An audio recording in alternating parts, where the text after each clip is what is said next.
Alright, what's up everybody? So, yesterday I asked people if they'd be interested in if I were to give my insight on the Gielnor Gazette, and a lot of people were happy with that. I was still kind of on the fence about it, but then today I saw that they made some changes to the Tombs of a Musket raids rewards. Just some small tweaks, so I was like, alright, let's do a double whammy. We'll go over that, as well as the Gielnor Gazette stuff, so let's get into it. There's still some talks of PVM stuff in this, but it's not too PVM-esque, and I'm probably going to skip over any of the stuff that I don't find too relevant for myself. Like, I'll go over it real quick, but I won't, put too much input on it. Okay, so Leagues 3, let's see. Almost time to close the curtain on Leagues 3, Shattered Relics, but thanks to your feedback, we already have some great ideas for next time alongside some quality of life changes that'll make every league going forward an even better experience. He also revealed some awesome okay, that's good, I guess. Maybe next time I'll actually play the leagues, but I just had too many things I needed to do, so who knows. New client features in Android Open Beta. That's good to see that progress is being made on a client that hopefully everyone can get their hands on at some point. But I hope it's not just Steam, and you can just do it without Steam, right? So you can play on Steam with the client, and you can also play off of Steam with the client. You get what I'm saying? But who knows? And then they start talking about Land of the Goblins, penultimate quest and Dorkson storyline, which let us all finally equip the ultimate fashion. Okay, the Goblin Mail. As a first ever quest port, Land of the Goblins has spurred a lot of interesting conversations about porting. Yeah, so it seems like they've gone this approach where they're backporting a fuckload of content, like they backported Nex. Originally it was just deriving ideas or items from, pre-EOC and bringing it into the game, right? You have Tormented Demons kind of recreated in the state of Demonic Gorillas, right? But now we're literally just backporting everything. So I don't necessarily think it's a bad thing. Some people might say it's lazy, but at the same time, it's like, why ignore good content, right? I think some of the stuff from pre-EOC is fantastic. I like Nex a lot, alright? It was something I didn't really have a chance to do, but I'll get more into that when we get into more of the stuff they mentioned backporting, because there's a lot more backporting stuff they talk about in this blog. Let's see. So this is just the roadmap. Alright, so we've got Nex. So this is the start. Tombs of a Musket. So they're going to be working on Tombs of a Musket all the way up to June, but I'm not sure if that means at the end of June it's going to be out. We're probably going to see it around July or August if we're being realistic about it.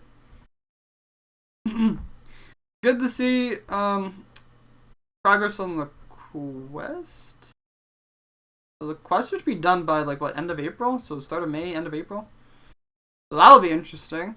I don't mind the storylines. I think the storylines can be pretty good. The one I'm really excited about is the Zarek one, but I don't see anything about Zarek's storyline anyway here. So, unfortunate.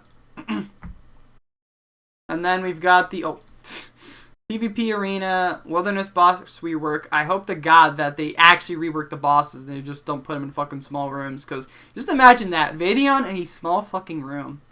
Fuck that shit. All the bosses are just fucking damage sponges with their high-ass defense, and you just beat your ass down with stuff that's just unfair. Callisto and Venenatus are the first things that come to my head when I think of Wilderness bosses being done wrong. But, oh well. Let's see. Skilling update. Small quest, okay.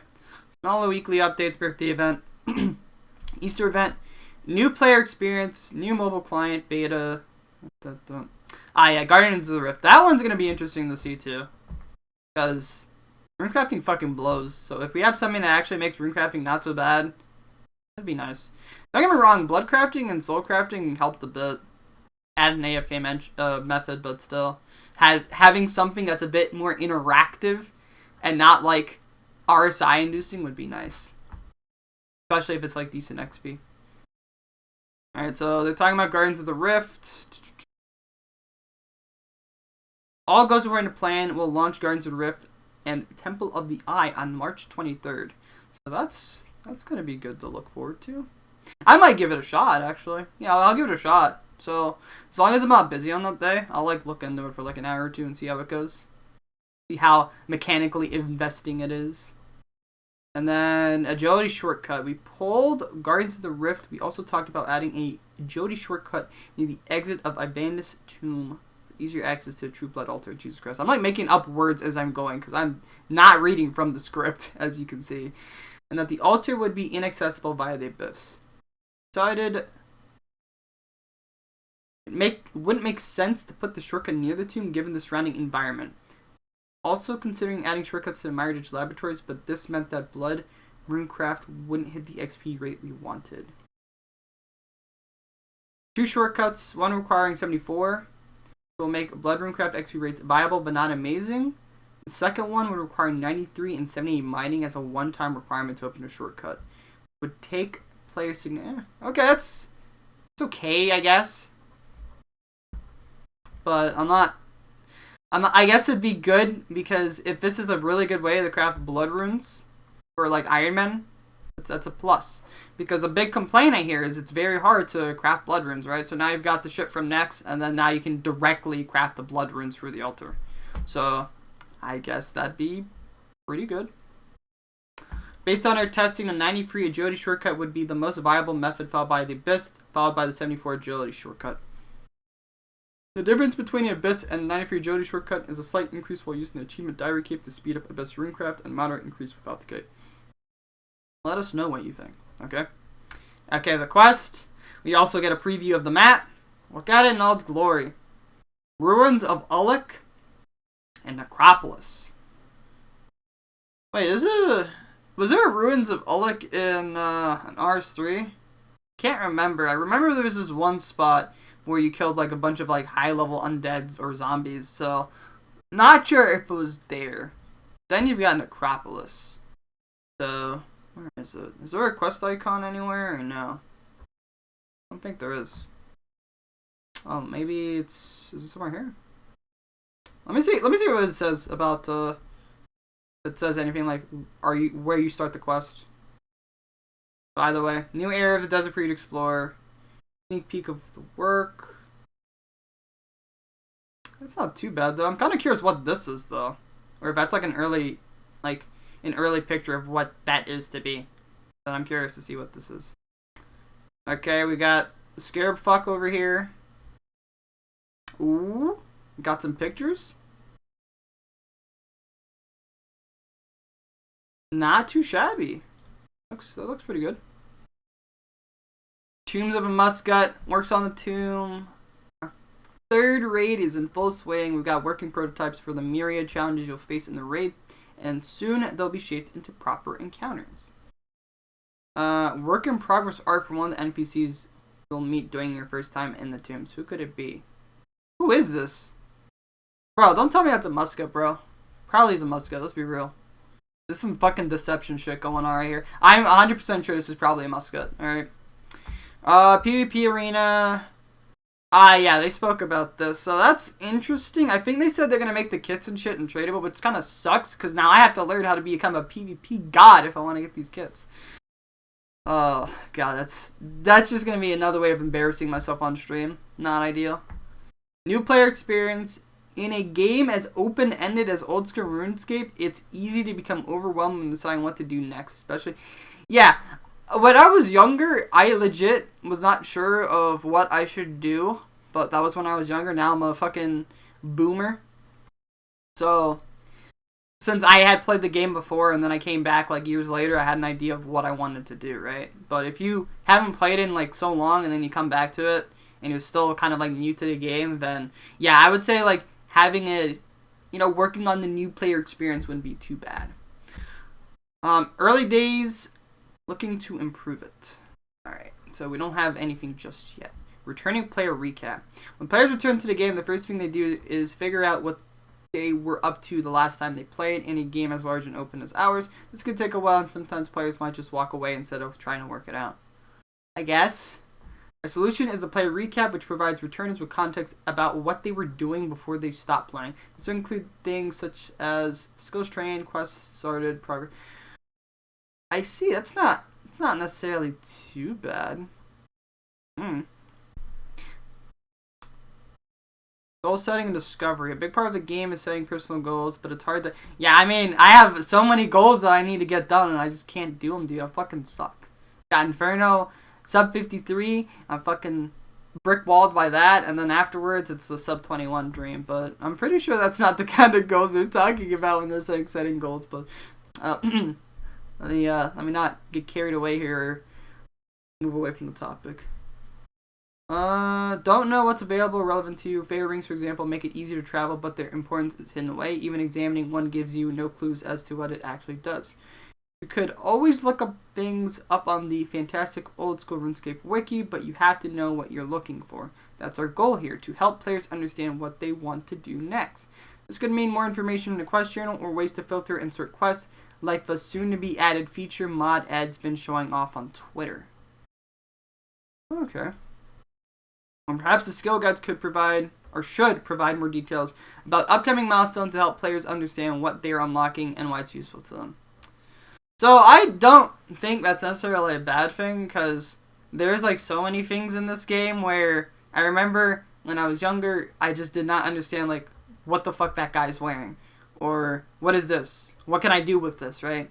So knowing what you can work toward when you're completely new and you don't know where to find the resources and stuff, probably isn't a bad idea at all. I think that's a good idea.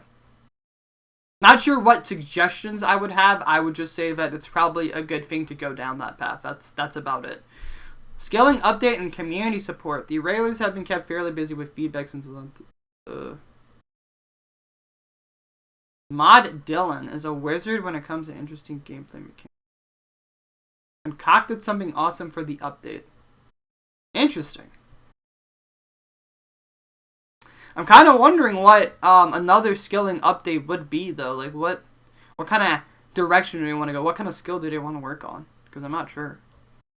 I mean, smithing rework would be pretty cool, right? Because right now, you've got, like, top tier of smithing is Runite, and that makes no sense when you need, like, 90 smithing to fucking fix up Torva, right? Like, I know it's not going to be an easy fix at all. It's going to be fucking hard, but smithing rework would be pretty cool. I mean, we saw the smithing rework in RS3, and I thought that was good what they did. Maybe they could do something along those lines. Best in stat armor developed with smithing. Who knows? I know it's like that's way, way, way far in the future, but that'd be cool to see that. Deadman Rerun. Working on anti-DDoS protection had been impacted due to the recent vulnerabilities with Java and exploits with Log4j. Team are once again focusing on the anti-DDoS protection needed for the rerun. So, oh yeah, they never did the rerun, did they? Well, hopefully they get this DDoS shit sorted out, because it's always kind of lame watching these fucking Deadman modes and always getting just DDoS. It's just a fucking joke. Hole 76 is wrapped, everything passed, yay. Introducing a new mod, Hey Gamers. So this part right here is what I'm kind of excited about. Okay, it's a character artist, and it's Tiskal Zuck and Armalo Staff are some of the things I worked on. I felt like Tiskal Zuck in RS3 was done pretty well. They decided to go, instead of less of a feral creature that controls the feral czar, they have a gladiator instead who rose as the champion, which was, I think, a cool approach. I like Gladiator Zuck. I think he's cool. It's a fucking big sword. So, hooray. Let's see what kind of work comes out of this. I'm really excited for that. Okay, quest porting. Alright, so this is the big part here. So I'm going to probably spend most of my time talking about this. It's going to be talking about like a lot of old quests. So let me just briefly read over this, and then we'll look at some of the things that they want to backport, right? Alright, we'd like to get you all involved with an interesting decision we've been having about quests. They're a core part of old school RuneScape, but with the exception of the Elf storyline, all our quest series have been going since 2007, and most will need multiple new entries to set up a satisfying conclusion, which is true. In fact, we estimate that resolving all of our current storylines will require more than 50 quests. While 50 quests sounds exciting, it's also very problematic. And if we doubled our quest production rate, it would still take about 5 to 10 years to conclude every storyline. As such, we've been thinking about ways to increase our quest output without compromising on quality. One option is quest boarding.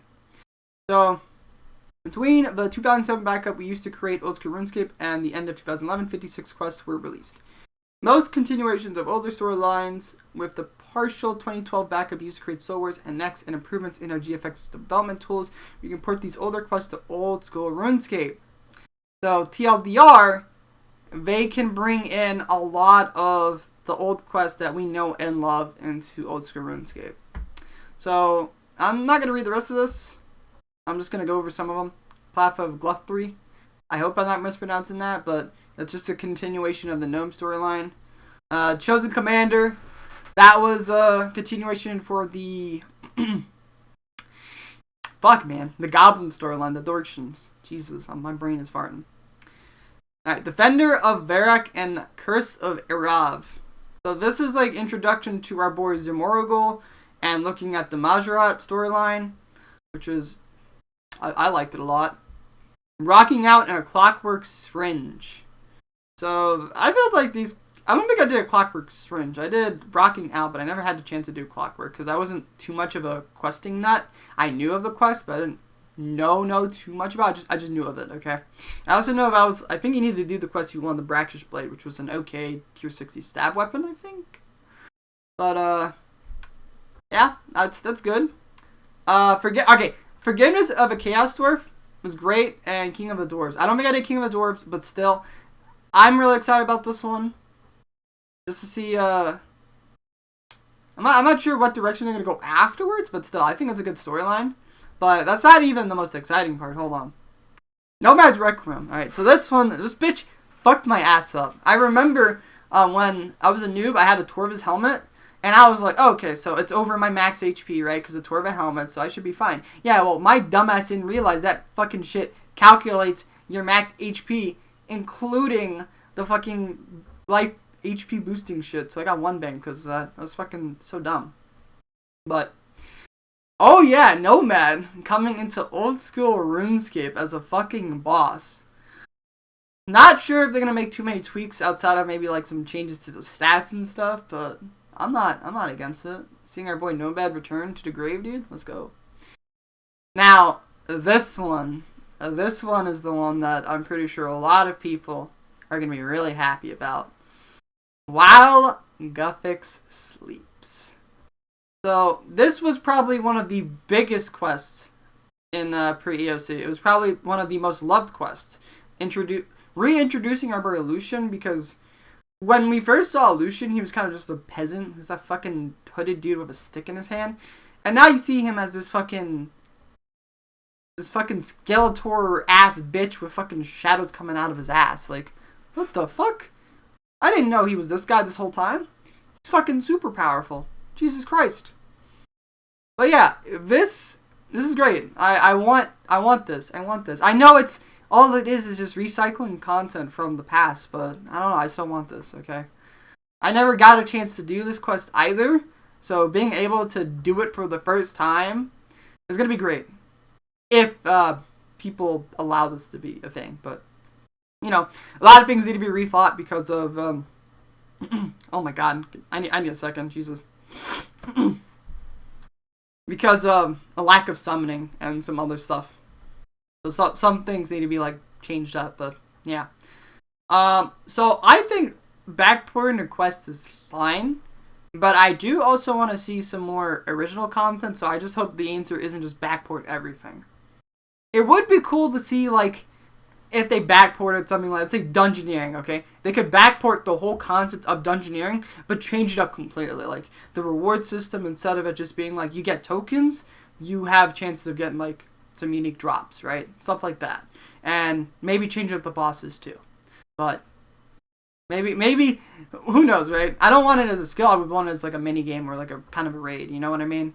No Dungeoneering is a fucking skill, please. Just a mini game.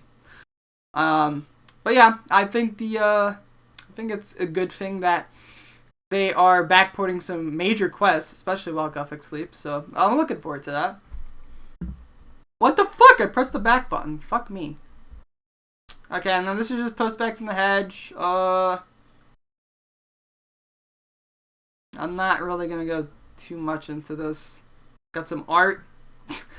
Is this a cake? What is that?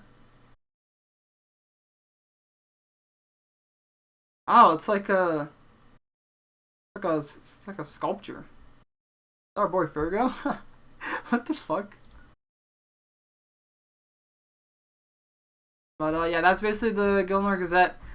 So yeah, this is kind of why I didn't want to just do this by itself, because it just felt like I was just rambling, just reading over shit, and I wasn't really putting too much like of my thought process in it. I was with PVM content, I can put more of my thought process into it, but like with this stuff, it's like, oh yeah, I like this. Oh yeah, I like this. Oh yeah, I like this. I don't know. I just feel like it's hard for me to kind of give an invested decision on some of these things outside of just me talking about the past and maybe just being like, I'm okay with this coming into the game, right? Anyway, here's the real meat and beans talking about this. So we're going to go over the changes in depth. So this is going to be the part where I actually go in depth. Alright, so you like the idea of the improvements of the Heka and the new special effects that depend on which spellbook is active, but there's some confusion as to what the effects actually did. So they just cleared it up. That was it. All right. We've had questions about the availability and usability of the uncharged version of the Word of Illididness. Clarified the reason that the stats are the way they are was not to make it viable, but so it could be used straight away. In terms of availability, we've seen some comparisons to the pegs and the peg crystal and boots, ranger boots, which is pretty important to note because look how fucking cheap those peg crystals are. They're so fucking cheap. Prims are like the big money. Eternal crystals are like it's okay, and then pegs are worth dog shit nothing. So, hopefully they don't cause that thing to happen again. That would suck. Okay. The drop rates for both the peg and crystal and the ranger boots are very far apart, which causes such disparity in the supply and demand, which is true. As the ward and arcane sigil will both be very rare items, we don't think it will pose the same problem, but we will monitor it closely. Okay, I think that's a good thing. It's a very good thing, alright? Some players felt that the option to create the Ward of Illididness through an NPC undervalues the stats required to create it. I really don't care that much about it. This is a completely fair opinion, and we agree, and we will be removing this option to ask Abbott Langley to create the charged ward for you. So, that means you're forced to actually get the skill requirements for it. I think right now there's a huge lack in needing the requirements for creating shit. I think Torva, you do need it, so if you're an Iron Man, you need high-ass smithing you want to create the armor. Right? I don't think there's any other way of, like, fixing up the armor, unless there's, like, some dude you can talk to. I'm actually not sure. I need to look that up, but...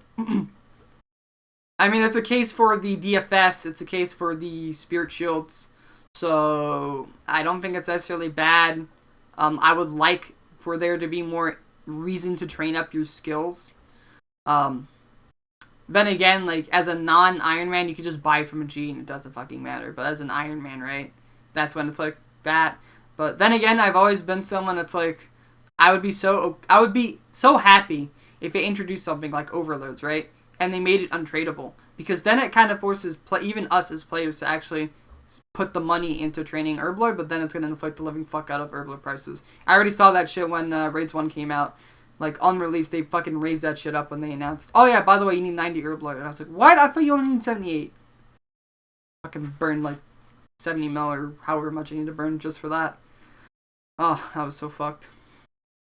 But, yeah, I mean, I really don't care too much about that change, but at the same time, I guess it's nice to see. Maybe I shouldn't put too much thought into it, though, because I'm not an Iron Man. I don't know. Okay, underwhelmed by the rework of the Osmondson's Fang, especially compared to the more significant changes made to the other rewards. Okay, so they want to clarify that the Fang was intended to be a great weapon for the raid. Okay, and don't get me wrong, I think designing weapons for a raid isn't necessarily bad, but at the same time, I think there should be some things that make items good outside of the raid too, you know? I don't want it just to be like, oh yeah, this is the best weapon to use in the raid, like, can't use anything else, and it's literally just for that reason, because then it's like, that item is going to have, like, no value if the raid, like, ends up not being done anymore, right? So I'm hoping it's something that's, like, good in the raid, good in other places, and stuff like that, right? I mean, it still has some niche uses outside of the raid, but still. So they're making some additional changes to it. They're raising the accuracy to 175 instead of 150. So I thought the weapon itself was okay. I've read a lot of people saying things like, oh, the max hit or its accuracy should be more based around the defense of an opponent. And I thought that'd be a cool idea too, to make it really strong against like any NPCs you can't lower the defense for. But at the same time, I think that this weapon is fine. I think it's fine. And now it has like increased accuracy buff, and I think it's even more fine. But maybe it's just I'm not too picky about it. I'm still kind of happy with the other rewards in the raid blog, so maybe that's why I'm like okay with a niche weapon, right? Because you can't just introduce nothing but niche weapons. You always need to introduce like a niche weapon or two, and then introduce stuff that's actually really good to go for, right? Otherwise, no one's gonna really do the content, right? Especially a raid. It's a raid, dude. We want good shit from a raid. And then the other thing they're making a change to is the spec. Instead of 50%, it's 25%. So, yeah. It's VLS. No, it's probably not gonna be a VLS, but still, it's gonna be interesting. It will be very interesting to see how it goes, or how it plays out. Could be a really good spec weapon, but I don't know. Alright. This item gathered... Oh, hold on. Players feel like the stat renewal potion is too niche to be useful. At the current stage, I feel that there isn't really much use for it right now, unless I'm missing something, but I feel that it really doesn't have a lot of use, okay? I also read something that I believe Merrick pointed out, and he said that, oh, this is an Iron Man update, because what is used for this? Dwarf weed. What do you normally use dwarf weed for? You make range pots. What do you need for range pots? Well, guess what? You need wines, and wines aren't easy to come by. You gotta get them through, like, doing ToA or KQ, or other methods like actually collecting them, but I don't think people actually collect them. I feel like it's not the best way of getting them. But, I don't know. Not Iron Man, so please do not beat my ass if I'm spreading misinformation. I probably am spreading misinformation, so correct me if I am. But, yeah, he said it's basically an Iron Man update because now it's like another way of using dwarf weeds. I personally thought that this potion is okay to bring into the game because there's potions in this game that have no fucking use because there's other potions that are better, right? I'm not saying, oh yeah, introduce potions with no fucking use at all. I mean, then again, we have the Ancient Brew, and Ancient Brew, I mean, I feel like it doesn't really have that much use. Like, it's just there, right? But the excuse for this is that it's a recipe potion for overloads, which I don't think is necessarily bad. People just want to have overloads now, I feel. But, yeah, I'm okay with it. I guess I understand where some people are unhappy with it, though. But, I don't know. I don't really have too many thoughts of, like, this is bad, take it out. I'm just okay with it. Alright. Some players are worried about adding another use for the Pharaoh Scepter will be exacerbate. I'm probably I'm botching the fucking pronunciation of this. But it's gonna cause a lot more botting. Completely fair concern. After speaking with the Anti-Cheat Team Act, we've concluded that the changes we made last year achieved what we wanted to prevent botting. Because of this, we feel confident about including teleportation as part of the Scepter. I guess it makes sense because you go into a fucking pyramid, so yay. But sucks for anyone that's an Iron Man. Now you gotta go grind for that shit. So sorry for that. Players have suggested using a new item to teleport to the raid because the Pharaoh's Scepter is clunky and requires a lot of effort to recharge. Yeah, that shit fucking blows cock to recharge that shit. So what do you got? We completely agree with the Scepter as it is. You would have a maximum of 8 teleports to the raid, the Elite Desert Diary, and afterwards you'd have to go through Pyramid Plunder to recharge it, which you can't even do until all charges are depleted. This feels extremely counterproductive, so we're looking at it making a few tweaks. We would increase the number of charges the Scepter holds. Now that's not bad. No diaries, 3. Easy is 10, medium is 25, hard is 50, and then elite's 100. So that means that completing a diary, I think, also increases how much like charges you get with that you get every time you want to recharge it. Because I think right now it's like, what did it say? It was like 8, right? Maximum of 8 teleports, yeah. So having it go up to 100, I think is good. You would be able to recharge your Scepter at any time regardless of how many recharges you have left. Okay. We would make it so that only the uncharged version of the scepter was tradable, and any version with charges would act more like Zerg's Talisman. You'd be able to manually uncharge the scepter at any time, making it tradable once more. Okay, that's fine. Okay, so we haven't forgotten about the Tombs and Musket rewards. In fact, we've been discussing... Oh, that's just saying they've been talking about it. But, yeah, that's basically it. I mean, like, this is what they meant when they said they cleared up some information. Okay, so your 4th attack is 10% more damage. Your 4th more powerful attack is 3x3 in Ancient. This mentions the whole... It doesn't heal you. I was a little bit confused about that. Now I know it's only your teammates, not you. Kind of sucks, but... I think it's necessary. I mean, after all, Lunar Spellbook is kind of like a team-based utility one. It doesn't really... It helps you a bit, but you have spells like Heal Other and Cure Other and shit, right? There's like... It seems to be more incentive to use the spells on other people, especially with them being spells that you unlock earlier, and the spells that help you, you unlock later, right? Like Venge Other, you unlock that earlier than Venge Self, right? So I think it kind of fits the theme of the Lunar Spellbook being kind of a utility spellbook, but you can still be used in combat. Just it's a lot of utility. So I guess it's fine. Still kind of interested to see how it's going to work in like chambers and top though. So, and then Arceus, it just says drain 5% of NPC's magic level up to 20%. Imagine 4 people doing that. Blam, 20% gone. Assuming like 4 people are doing that shit on the same tick. Oh, it's gonna be mint. It's gonna be fucking mint. And you're gonna have 1 person camping Arceus and then 3 people spellbook swapping. Oh, it's gonna be great. It's gonna be fantastic. I can't wait. I cannot wait.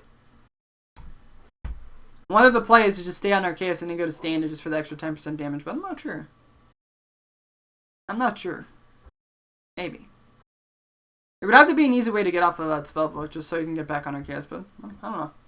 Yeah, it'll be interesting though to see what kind of shit people come up with. But it's only 10% damage for the last hit, like the 4th hit, so who knows. But yeah, that's basically it. I don't really think there's much else to make mention of. I don't know how I really felt about this one compared to the Raids blog. This one is like 32 minutes as well, but I don't know. I just felt like going over this one, it just felt like I didn't have so much input like I did in the other blog until I got to the Raids rewards too, but even then it's like, I didn't really go over too much. Like, I was just looking over the changes, reading over the stuff, and then giving like slight input. So I'm kind of curious. Like, please let me know what you guys felt about this video. Otherwise, I'm probably gonna save these type of videos for just PVM content or like big PVM releases. But yeah, that's basically it. I'm gonna just stop the recording and upload this straight to YouTube. I don't think there's really too much else to say on top of that. But yeah, until next time, guys. I'll see you around. All right, peace.